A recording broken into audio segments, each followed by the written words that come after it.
In a taste of things to come, an unmanned MQ-8B Fire Scout has provided tracking data for a Harpoon Block 1C missile fired from the littoral combat ship USS Coronado, LCS-4, helping it reach its target a significant distance over the ship's visual horizon.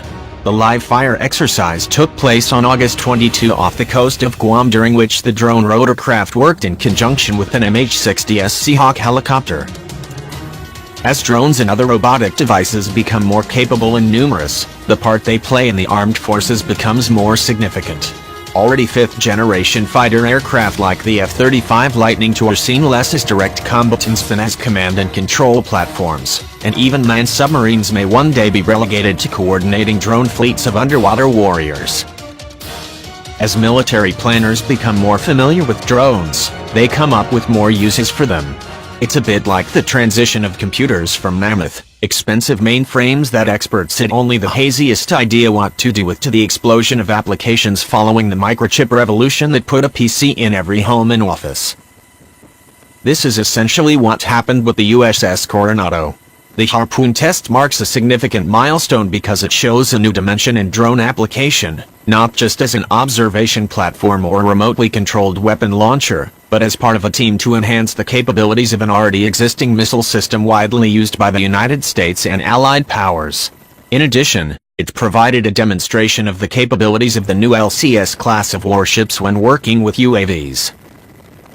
LCS will play an important role in protecting shipping and vital U.S. interests in the maritime crossroads, says Rear Admiral Don Gabrielson, Commander, Task Force 73.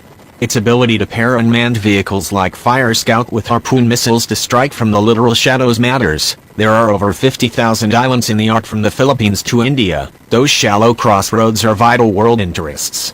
Harpoon and Fire Scout showcase one of the growing tool combinations in our modular LCS capability set, and this complex shot demonstrates why LCS has combat as its middle name.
As a fifth-generation stealth fighter, the F-22 is specifically engineered for air supremacy and air dominance missions, meaning its radar-evading technology is designed to elude and destroy enemy air defenses.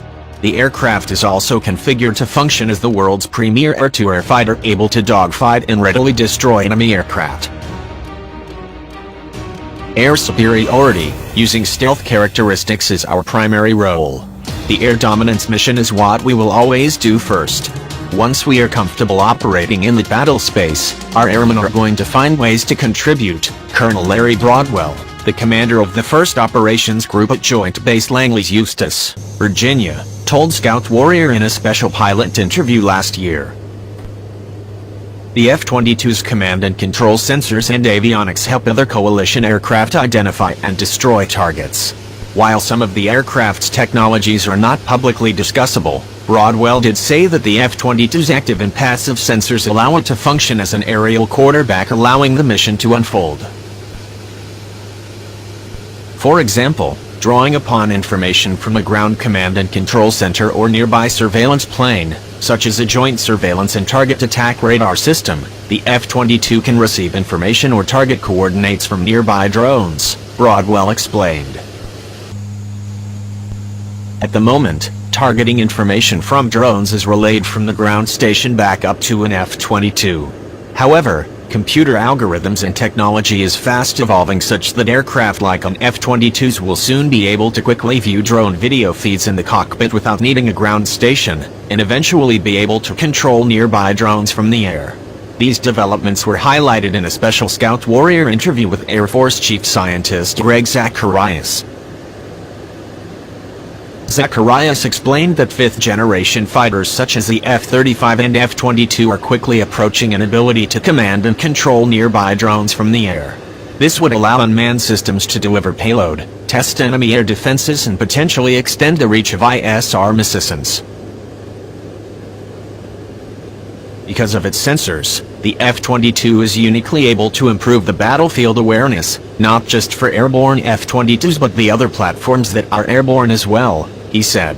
The Raptor has an F-22 specific data link to share information with other F-22s and also has the ability to use a known data link called Link 16 which enables it to communicate with other aircraft in the coalition, Broadwell explained in an interview last year. Newer F-22s have a technology called synthetic aperture radar, or SAR, which uses electromagnetic signals or pings to deliver a picture or rendering of the terrain below, allow for better target identification. The SAR technology sends a ping to the ground and then analyzes the return signal to calculate the contours, distance and characteristics of the ground below. The addition of SAR mapping has certainly enhanced our air-to-ground capability. Previously, we would have to take off with predetermined target coordinates. Now, we have an ability to more dynamically use the SAR to pinpoint a target while airborne, Broadwell added. The F-35 is needed because it is to global precision attack what the F-22 is to air superiority, he added. These two aircrafts were built to work together in concert. It is unfortunate that we have so few F-22s. We are going to ask the F-35 to contribute to the air superiority mission, he said. Overall, the Air Force operates somewhere between 80 and 100 F-22s. For instance, some members of Congress, such as former Representative Randy Forbes, have requested that more F-22s be built, given its technological superiority. Citing budget concerns, Air Force officials have said it is unlikely the service will want to build new F-22s. However, it is possible the Trump administration could possibly want to change that. The F-22 is known for a range of technologies including an ability called Super Cruise which enables the fighter to reach speeds of Mach 1.5 without needing to turn on its afterburners. The F-22 engines produce more thrust than any current fighter engine. The combination of sleek aerodynamic design and increased thrust allows the F-22 to cruise at supersonic airspeeds. Super Cruise greatly expands the F-22's operating envelope in both speed and range over current fighters, which must use fuel-consuming afterburner to operate at supersonic speeds, Broadwell explained. The fighter jet fires a 20mm cannon and has the ability to carry and fire all the air-to-air and air-to-ground weapons including precision-guided ground bombs, such joint direct attack munitions called the GBU-32 and GBU-39, Broadwell explained. In the air-to-air configuration the Raptor carries 6 AIM-120 AMRA AMEs and 2 AIM-9 Sidewinders, he added.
The remains of some American sailors have been found in sealed compartments aboard the USS John S. McCain, Admiral Scott Swift of the U.S. Pacific Command said Tuesday. Swift said the Malaysian Navy, which has been involved in the search, has also located potential remains and they are working to confirm and identify those discovered. The Navy vessel suffered significant damage to its hull when it was hit by the Al Nikmak, a 30,000-ton chemical and oil tanker sailing under the Liberian flag. 10 sailors have been missing since the incident, which occurred Monday. Swift did not identify who or how many people the remains belong to. It's premature to say how many and what the status recovery of those bodies is, he told reporters. The collision is the fourth in a year involving a U.S. Navy vessel. Chief of Naval Operations ADM John Richardson announced Monday that Navy operations would be paused around the world and a full safety review ordered. The USS John S. McCain arrived at Changi Naval Base Monday where damage control efforts halted further flooding. The warship was on its way to a routine port visit in Singapore when the collision occurred. Navy divers accessed sealed compartments located in damaged parts of the ship and conducted assessments of the hull in flooded areas, a statement from the U.S. Navy said Tuesday.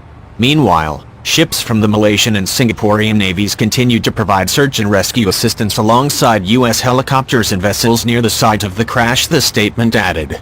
Yet quite how the Navy vessel, which is 505 feet in length, collided with the 600-foot Al Nikmak remains unclear. Swift offered no further details on the cause of the crash but said the search and recovery mission continued and that a thorough investigation would be carried out. Those thoughts were echoed earlier Tuesday by Admiral Harry B. Harris, commander of the U.S. Pacific Command, said the Navy was working with our friends in Singapore and other nations in the region to help in the search and rescue effort. Harris added that the operational suspension was important due to a number of unfortunate incidents in the Navy recently. On June 17th, the USS Fitzgerald crashed into a Japanese merchant ship, killing 7 sailors. The ship's 3 senior officers were relieved of their duties after an investigation found the sailors responsible for watching the bridge lost situational awareness and that serious mistakes were made by the crew. On May 9th, meanwhile, the USS Lake Champlain collided with a South Korean fishing boat off the Korean peninsula. And on August 19th last year, the USS Louisiana collided with the USNS Eagleview, a Navy support vessel, off the coast of Washington state. No one was injured in either incident. Harris said the safety review would allow commanding officers to take a pause, to take a look at his or her procedures, and look at the readiness of their crews to do the difficult job of sailing at sea. He also added that it would be sequenced in such a way that the U.S. Navy will maintain its primary responsibility of defending our homeland and the homelands of our allies.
Cold drink?